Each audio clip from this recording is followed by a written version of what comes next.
Every day, we are bombarded with messages that European standards of beauty are an absolute.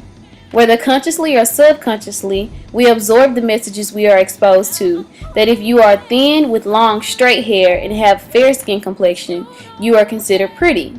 And if you are voluptuous with coarse hair and have a darker skin complexion, well, it just sucks to be you.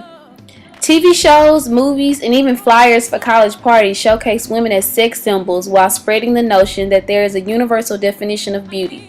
Even Barbie, arguably the most requested toy of little girls, doesn't give an accurate depiction of what a real life woman looks like.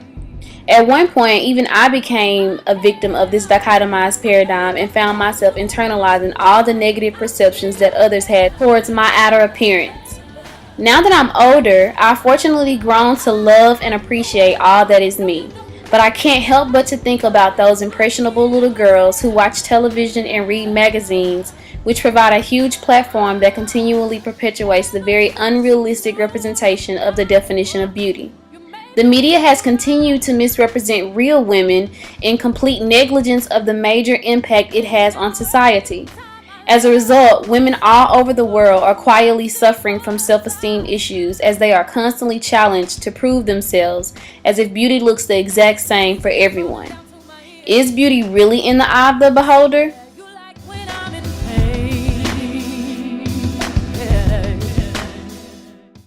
Although we live in such a world that has placed very restrictive, socially constructed gender norms on society, recent issues have surfaced that force us to examine the true differences between men and women.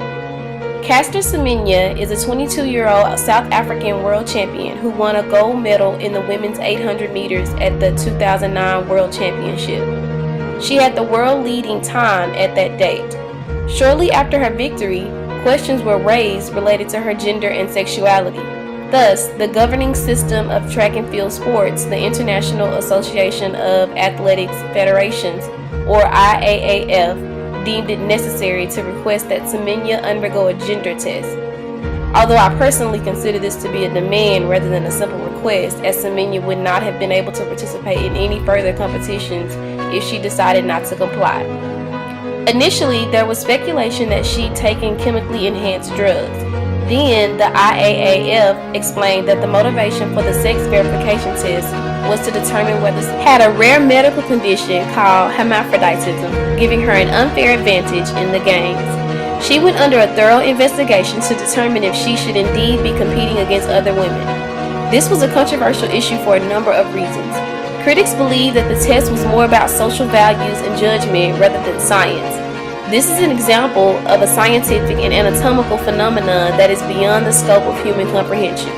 Semenya's rights as a human were severely violated as her identity as a woman became something she had to prove, as if self-identification was a foreign concept. The gender test process conveyed a message that there is a universal idea of what a woman should look like, and if she doesn't meet this expectation, she should be poked and prodded like a science project.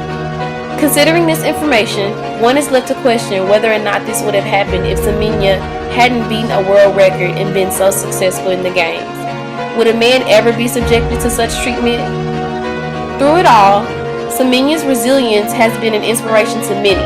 She received an overwhelming amount of love and support from her hometown in South Africa, which helped her to get through such a trying time. In an effort to restore her privacy, results of her tests were not made public. In an interview, Semenya stated, "God made me the way I am, and I accept myself." Sadly, she lives in a world where acceptance is not a common practice. I was here, I've done everything that